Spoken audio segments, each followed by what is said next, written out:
नमस्कार, मैं हूं संजय कुमार और आपको पता है बाल विकास परियोजना एक ऐसी योजना है, एक ऐसा विभाग है जहां पर समाज के बच्चों को कुपोषण से बचाया जाता है। जहां पर गर्भवती महिलाओं को या फिर बच्चे, बुजुर्ग या फिर महिलाओं को भी जो है बहुत सारे लाभ जो है वहां से मिलते हैं, जहां पर आंगनबाड़ी सेविका और सहायिका के द्वारा दिए जाते हैं।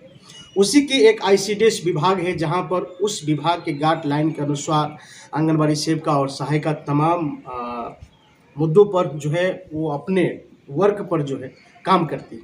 लेकिन उसी समाज के अंदर एक और भी है, सामाजिक कार्यकर्ता आप उससे कह सकते हैं, जो कि सरकार अभी तक उन्हें कोई दर्जा नहीं दिया है। वो भी है आशा और जीविका। जीविका एक ऐसी योजना है जहां पर महिलाओं को रोजगार के क्षेत्र में भी आगे बढ़ाती है। सरकार के तमाम पहलू उस पर भी है। लेकिन इन चार वर्करों के बीच जो आज कंडीशन है, उस कंडीशन पर हम लगातार आवाज़ उठाते हैं कि इन लोगों को जो है वेतन वृद्धि से लेकर के और काम तक, इतने काम और इतने कम वेतन, जहां पर एक मजदूर उससे ज़्यादा कमा रहे हैं, उससे ज़्यादा व्यवस्था में जी रहे हैं। लेकिन एक आंगनबाड़ी सेविका, सहायिका और जीविका और आशा, इन लोगों के ऊपर सरकार की क्या नियति है और उस नियति के अनुसार क्या इन लोगों को पेमेंट मिलता है, क्या वेतन मिलता है।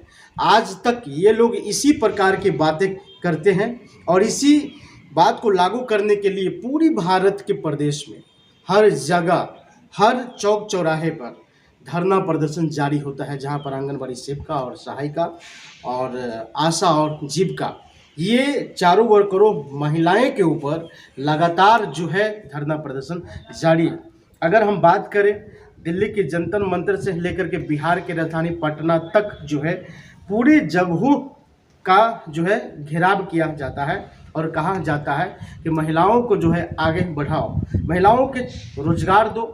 और रोजगार के लिए भी जो है 2023 एक ऐसे परिस्थिति से गुजरा जहां पर भारत की महिलाओं ने पहली बार जो है पूरे भारत में धरना प्रदर्शन किया और कहा कि हमें रोजगार मिलना चाहिए, हमें सम्मानजनक वेतन मिलना चाहिए, हमें भी कर्मचारी घोषित करना चाहिए। आपको क्या लगता है कि अगर महिला अगर इस देश में आगे बढ़ती है या अपने रोजगार के क्षेत्र में अगर कदम बढ़ाती है या धरना प्रदर्शन करती है, तो कहीं ना कहीं एक सरकार की ओर जो है कुछ इशारा जा रहा है।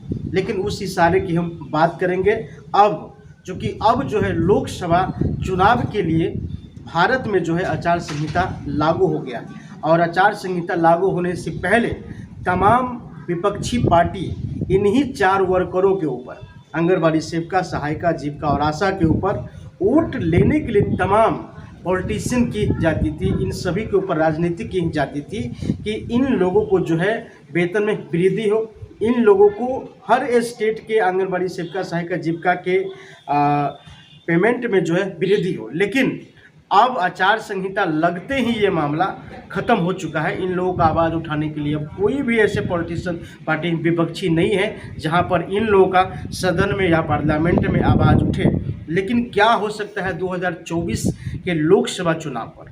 क्या 2024 के लोकसभा चुनाव के तमाम पार्टी को जो है वोटर के हिसाब से अगर देखा जाए तो इन्हीं चारों वर्करों के ऊपर नज़र है कि अब इन लोगों को वोट को कैसे बैंक मनी बना करके और अपने पार्टी में लाया जाए और कैसे वोट ले करके अपनी सरकार को स्थापित किया जाए। ये लोकसभा का खेल है।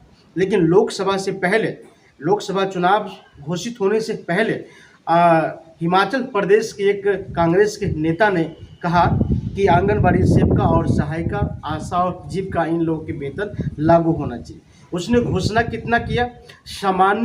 सामान्य आंगनबाड़ी सेविका को जो है 500 प्रति महीना बढ़ोतरी के हिसाब से 10,000 रुपये वेतन घोषित किया था। उसके बाद मिनी आंगनबाड़ी सेविका की 400 रुपये प्रति माह के हिसाब से 7,000 रुपये के वेतन घोषित किया था।